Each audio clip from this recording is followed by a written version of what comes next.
Hey, it's day 108 of the vlog. It's the 6th of July, and you'll have noticed, the eagle-eyed amongst you will have noticed a slight difference between this and almost every other edition of the vlog, which is to say, of course, that Ellie is not here with me. She's feeling a bit under the weather today, not up to doing a vlog this evening, so I've taken full control, and who knows, if I was feeling a bit more energized myself, maybe things would go completely off the rails and I'd do something really mad and unique and interesting and just destroy the premise of the vlog. But you know what? I'm, uh, you know, just feeling like I'm probably going to do the same shit as we always do. Sorry for that, guys. And there would be like the same, but less so because Ellie isn't here, and it always feels a bit more self-indulgent doing one of these if you haven't got someone to bounce off of on the few times that I've done it previously, and obviously all the responsibility to fill any silences and to keep things rolling falls very much on my own shoulders. So I imagine it will be a slightly shorter vlog as well today. Um, Not sure how much patience you all have for just listening to me rambling on and on, but we will see, won't we, how self-indulgent I become as the vlog progresses. And it's not going to be a very news-heavy vlog today. Couple of things, I guess, in the news that are going to be discussed, but I haven't really been paying too much attention. I've been just taking a bit of time to kind of have a chilled out kind of time today. So it's not going to be a particularly political one, other than to say there's this one story we've been meaning to get to kind of day after day, and it always just keeps falling off the bottom of the agenda as we run out of time. But Boris Johnson refused to take a knee in support of Black Lives Matter because he said he doesn't believe in gestures. Um, he does believe, obviously, in the gesture of wearing a poppy. He believes in the gesture of clapping for the NHS every week. But suddenly now, when it's Black Lives Matter, he's gone right off gestures. He doesn't want to do them. But that said, you know, it's not just about gestures, is it? He's right. Actions do speak louder. And having clapped every week for the NHS, let's see what he actually does for them going forward. You know, so we'll find out how important gestures are to Boris Johnson. I guess long term, time will tell. Also, there's been some arts sector funding secured for the arts, and that's really good news. You know, the government have said they are going to give the arts some money and kind of help make sure that continues and continues to exist and everything, and helps sort of theatres and music and everything. And I don't really have any of the details on that. I think Ellie had done some research, so you know, but it is definitely broadly good news. My enthusiasm for that only slightly tempered by the fact that the government and the Arts Council and any official body that you care to name doesn't really consider stand-up comedy to be an art form. So I'm not sure how helpful it's going to be to the likes of me, but it is what it is.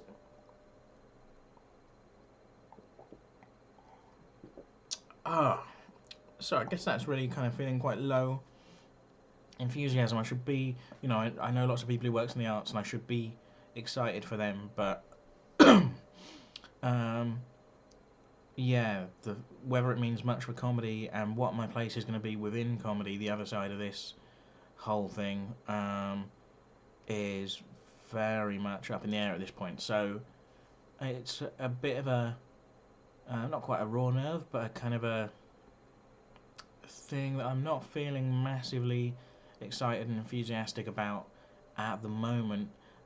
So instead of that, I've been spending a lot of my time watching YouTube, and you know, I'm young enough that I am happy to sit and watch things on YouTube, particularly because I can project them onto my telly and just sit and watch them from the comfort of my sofa. But I'm not so young that I'm familiar with the names of sort of all the famous YouTubers and vloggers and people that exist. But I've got particular channels that I've kind of been drawn to over the years. Like What Culture is really good for just kind of fun top 10 lists about wrestling and things like that. That's one that I always enjoy. Or like there's one called Super Eye Patch Wolf, who does really kind of clever, in-depth analysis about why wrestling is good or why The Simpsons isn't as good as it used to be, and things like that. And he's a very eloquent bloke, and his videos are really interesting. And Mr. Plinkett's reviews are another one where this guy does kind of nerdy reviews of big films like the Star Wars prequels and or the Ghostbusters remake, and picks apart all the kind of flaws in them in quite a nerdy way. But he does that in a kind of character of like a violent, psychopathic Italian American pensioner sort of character. And I think the idea being is that if he just did it as himself, it would just be really super nerdy, and he's just trying to give it a bit of something, so that a bit of a character or a bit of something beyond that. But the actual super nerdy information is I just love hearing people like pick apart films and analyze why they went wrong, whether that be the actual content of the film or the marketing or the behind the scenes politicking with the studio bosses and directors and cast and things. And that being the case, I recently discovered a channel called Midnight's Edge, and I thought, brilliant, this does all the things that I kind of want. It's a bit snarky, a little bit gossipy, it's talking about these films that failed and why they failed, all the superhero movies, all sort of gossip and rumours about things that are going to happen, and what went on behind the scenes, that this could happen or couldn't happen, all the background behind the Spider-Man movies. It's actually really interesting. The only trouble is, the more of these videos I watch, the more this kind of misogyny kind of seeps into everything, and they talk about how people are making woke films and they shouldn't be making woke films, and it's like, it's hard because at first you're watching them and you sort of go, I think they're just making a point about how people are put off by certain marketing, I think, and you're trying to rationalize it in your head and be like, no, I don't think this is hateful. And then you just go, oh no, because when like Elizabeth Banks said a thing, they were really critical, but when Ewan McGregor said a similar thing, they were like, well, we can't blame Ewan McGregor for this, he's obviously just been given talking points by the studio. And you go, well, what's the difference here? Is it because one of them's a man? Maybe. So it's a shame, because it's a really interesting bit of analysis and background information and rumours and things, all done in quite a snarky way that sort of appeals to me. But it's kind of sexist, and that's not cool. So yeah, it kind of takes the edge off that for me. And I realised, by the way, this is going to appear on YouTube, and Midnight's Edge are also on YouTube, but as tiny ants to the gods are, we to Midnight's Edge, I'm sure we're far too insignificant to even show up on our radar, on their radar, I should say. So I'm not afraid of any sort of YouTube war. I'm not trying to start any sort of row. It's just that I would prefer to watch things without so much misogyny in it. And so instead of that, I've been seeking recommendations for other YouTube channels, and my friends on Facebook have been just sending loads of suggestions of cool stuff. So and I've just been working my way through in kind of the order they were recommended. So I've got so many recommendations to get through, but I've just this afternoon been watching a couple of videos by the Critical Drinker. That was good. And who else? I can't remember the guy's name, but anyway, so it's good. I enjoy YouTube again now. It's cool. That's what I've been doing. I don't know if that's interesting to anyone, but that's what I've been doing in my time, is trying to find a way to enjoy YouTube without feeling like I'm surrounded by incels. So that's good. And then, but because I'd been watching all these YouTube videos about superhero movies and other kind of geeky movies and stuff, and I ended up watching a video about the X-Men movies and which ones were good and which ones were bad and why and what went on behind the scenes. But that made me want to go and rewatch the original X-Men movie from 2000, which I watched with Ellie this afternoon. And I think we'd both kind of seen it before, but so long ago that we had almost no memory of it, basically. So it was like watching a new film. And it holds up pretty well as a movie, got a great cast, the acting is good and stuff, but at the same time, it's kind of surprised me how dated some of it is looking now, some of the special effects and things, and they didn't have the kind of big, just CGI kind of constant backgrounds that you see in the sort of Marvel universe these days and things, for a start, but also just some of the action scenes, some of the special effects just seem really slow in their execution. It's not to the point that makes it unwatchable or too distracting and spoils your enjoyment of the film. It's just interesting because when I was growing up, I was born in the 80s, and then you grow up in the 90s, and like there are TV shows like Buck Rogers in the 20th century, where I mean that was before my time, but the the whole idea of the 21st century was supposed to be kind of futuristic and stuff. So I always kind of feel like this is it, guys. We're living in the future. This is the 21st century, right? We're here. We made it. So to see a film from 2000, which is 20 years ago, and to go, yeah, that looks like a 20-year-old film. How can something from the year 2000, which is essentially the future, look dated? And I don't know if other people who kind of grew up around the same era as me kind of get what I'm trying to say, or if these sound like the ramblings of a madman. But look, I've been in lockdown for months now. They very well could be the ramblings of a madman. Who knows? But yeah, generally X-Men holds up. Watch. I'm gonna persuade Ellie to watch X2 with me, the sequel, at some point. That's supposed to be even better, according to this one man on YouTube. So who knows? But yeah, I'm looking forward to doing that. Also today, I say like been in lockdown. A couple of things have happened that have kind of broken up the whole lockdown experience for me. Like for one thing, my friend Phil came round, and that was nice to see him.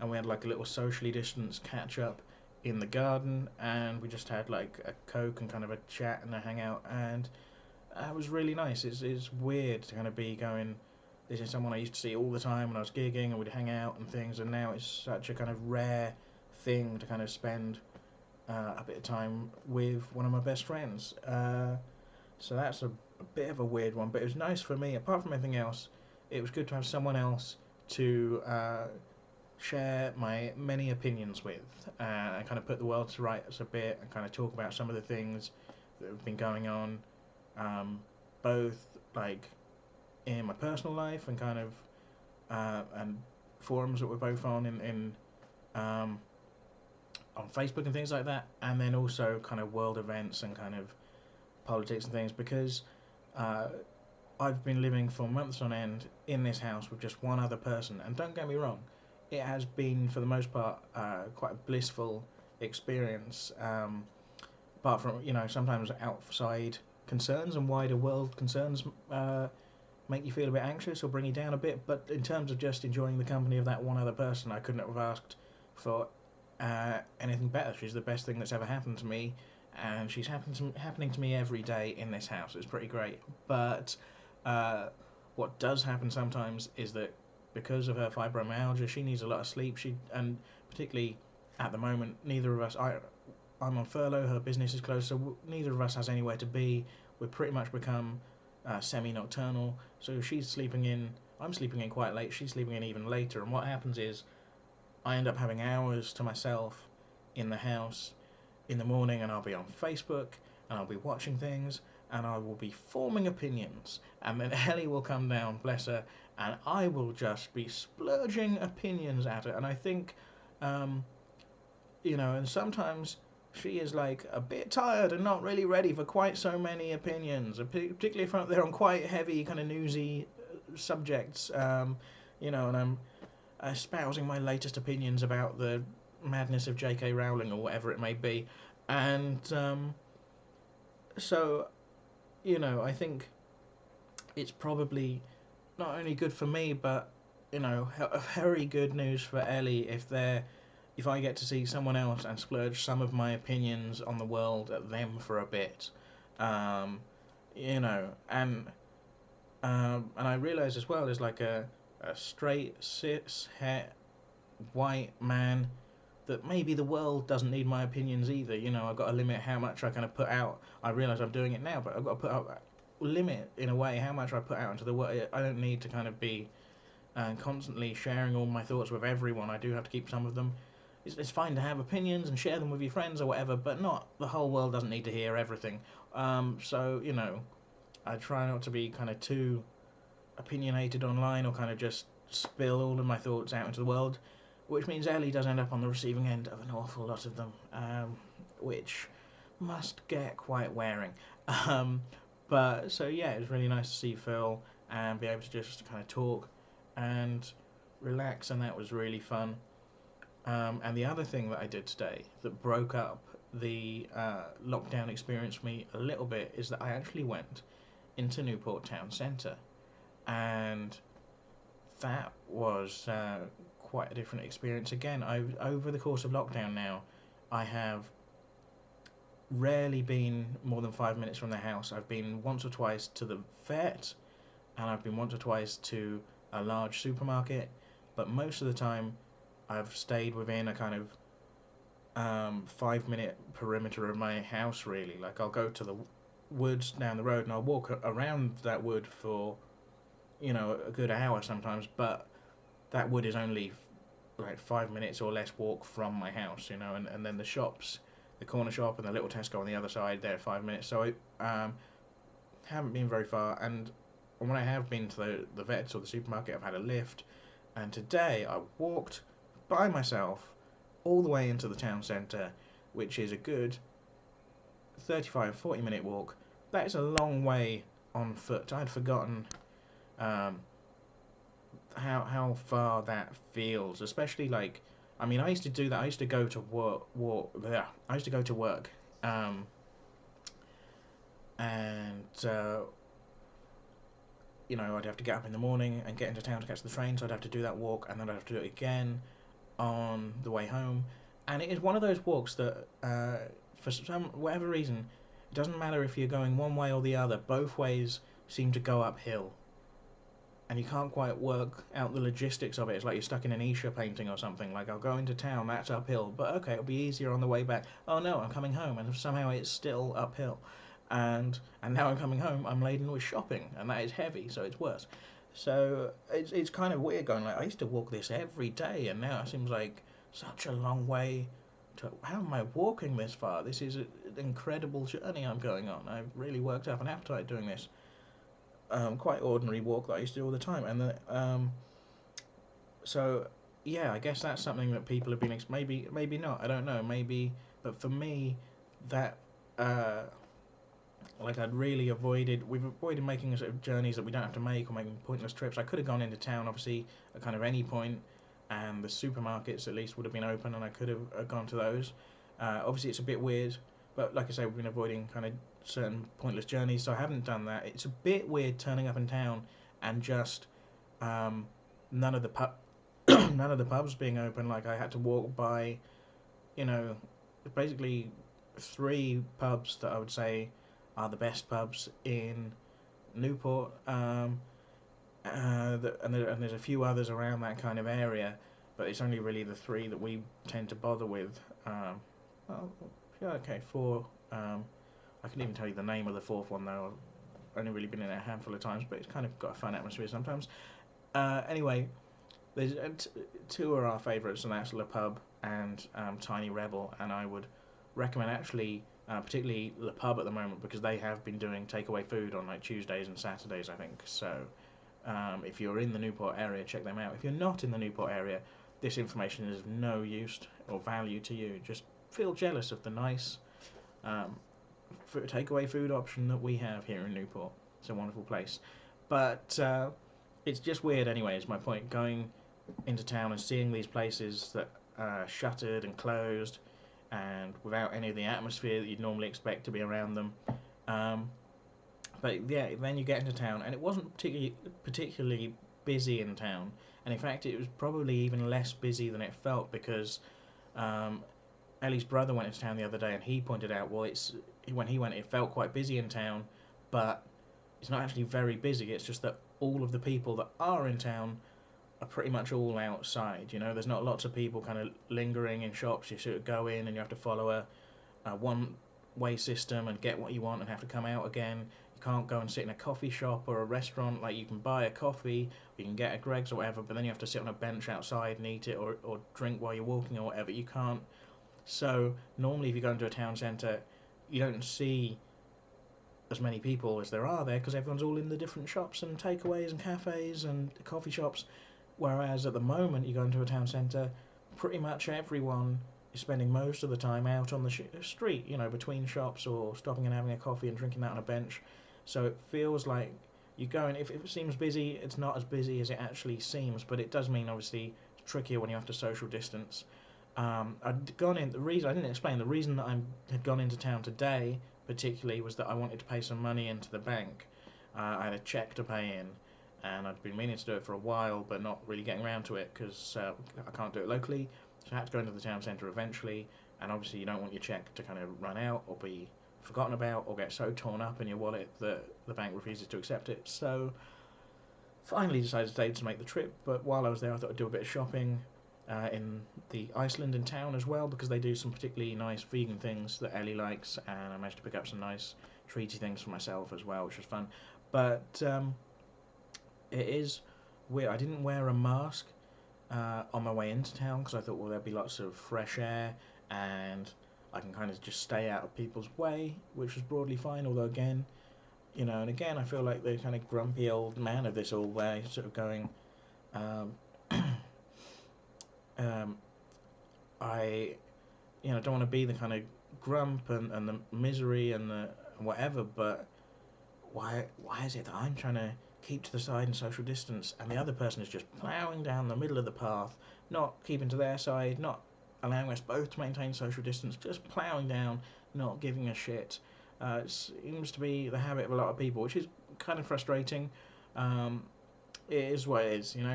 But anyway, so I thought, like, on the way, I don't need to wear my mask into town because, like I say, lots of fresh air. I can keep my distance from people, and then I can just put it on when I get into town, when I'm actually going into the shops or the bank and things. Because, as also, I worry if I wear the mask the whole time, and I'm breathing into it, maybe it gets kind of saturated and stops being so effective. I don't know if that's good science or not. I really don't know. Like, I've read some people saying that, like, you need to change your PPE or have fresh ones, or so. But anyway, I thought, well, I'd be safe enough about it on the walk in, and it was a hot day as well. And then when I get there, I'll put it on. It'll be nice and safe. But what that did mean is, I caught myself outside of the bank, about to go into the bank, and then going, oh no, hang on, before I go into the bank, best put a mask on. And oh, you feel shifty doing that. Let me tell you, going into a bank and going, oh, I best put a mask on first. That looks. I mean, the only thing in my favour is, like, they must have so much CCTV outside of the bank that if you were actually going to do anything dodgy at the bank, you'd need to put your mask on, like, well up the road. You can do it outside the bank, like I did. I wonder if that has ever caught any sort of bank robbers out, where they kind of go, oh yeah, I'll put my mask on. Oh no, I should have, because the CCTV they'll have got. I'll have to try another bank or another day. Like, it's too late. We cased this bank for months, and then I just forgot to put the mask on and I should have. But that's hindsight's 2020, isn't it? So I don't know, but so I went and paid in my check, and then I went to the Iceland, and I've been used to, like, the local Tesco out here has been pretty good with kind of people, like, they spacing out where people can stand queuing to get into the Tesco, so it's all at 2 metre distances, which is only useful, of course, if people don't walk along the side of the queue with no distance from you whatsoever, like some twats do. But at least they're trying. At least they've got these grids. But they are helped by the fact that basically all the other shops in that row of shops have basically closed down temporarily because of the whole COVID-19 outbreak. So they've basically got the pavement outside the Tesco's to themselves, and they can space out all their customers without other people having to be anywhere. But if you're in Iceland in a city centre, you can have a 2 metre line outside your door where you're telling people to wait, but you can't really block off the whole street for your queue. So it just meant I was waiting, but, like, and I'm trying to keep my distance from the person queuing in front of me, but the people behind me are kind of getting closer and closer and almost breathing down my neck. So, as is the way. And then you get into the Iceland, and they've kind of blocked off certain things, and it's a one-way system, which is kind of negated if the members of staff then push through the kind of bits that have been blocked off, kind of breaking into your personal space. That wasn't helpful. And then you kind of go around the whole store, and you get to the tills, and I paid for my stuff, and I was just turning away from the till, and as I go to turn away from the till, I've paid, and I go to turn, and I bump into a woman, and and I felt a bit like, oh, sorry, and I apologise, and maybe I was being a bit clumsy, maybe I could have been looking where I was going, but I didn't step sort of aggressively away from the till, I wasn't moving at any speed, it was just like a turn, and I bumped someone with my elbow. It wasn't like a kind of dramatic, speedy movement. and I wasn't looking where I was going because I was just saying, oh, thanks, to have a nice day to the guy at the till, because I know it's not easy for them dealing with all customers right now and having to deal with all the restrictions and the distance, and they probably have more issues with kind of angry customers than they normally would. So I'm trying to be like a nice, friendly, polite customer, and then I turn away, and as I say, I bump into someone, which would have been not a thing if that person who was approaching me from behind had been making any attempt whatsoever at social distancing, right? Because they would have been 2 meters away, or at least a meter away, and so I could have turned around, and even if I wasn't looking where I was going, it wouldn't have mattered, because there shouldn't have been anyone within my fucking peripheral kind of turning circle. I should be able to swing around as much as I want.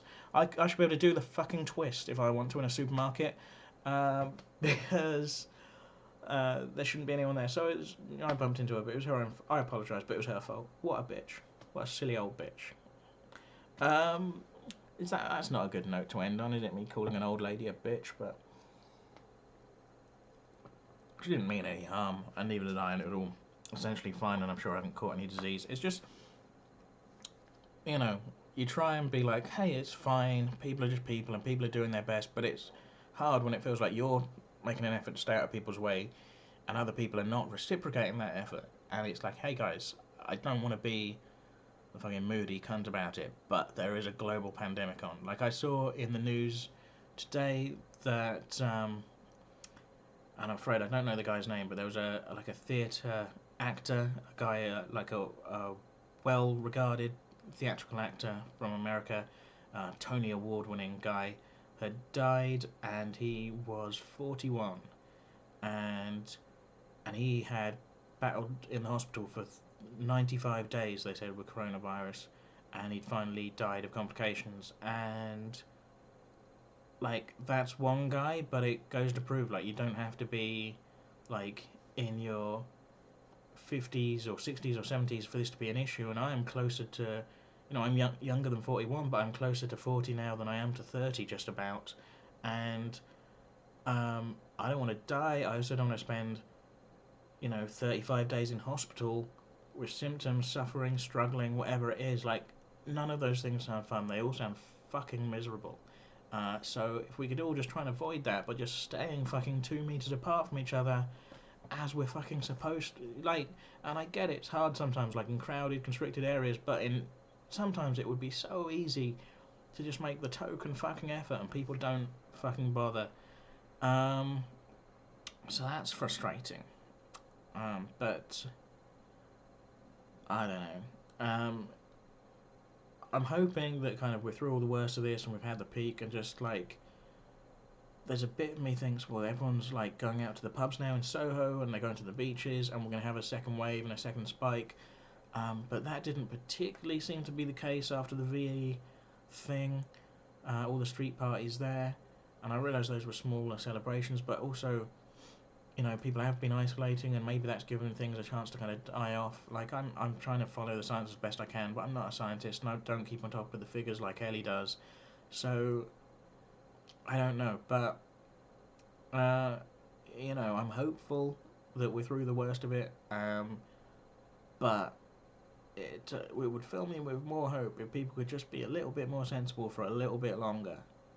Sure, I can't be the only person who feels that way, but I'm going to wrap things up there, because I don't think I've got anything else really to contribute to your lives this evening, and I'm sorry it's just been me, and I feel a bit like maybe I could have delivered more. Like, it's a bit weird doing it on your own and just kind of having no one to kind of bounce off, and kind of normally I can let Ellie do the bulk of the talking, and then I can just interject with something and talk over her.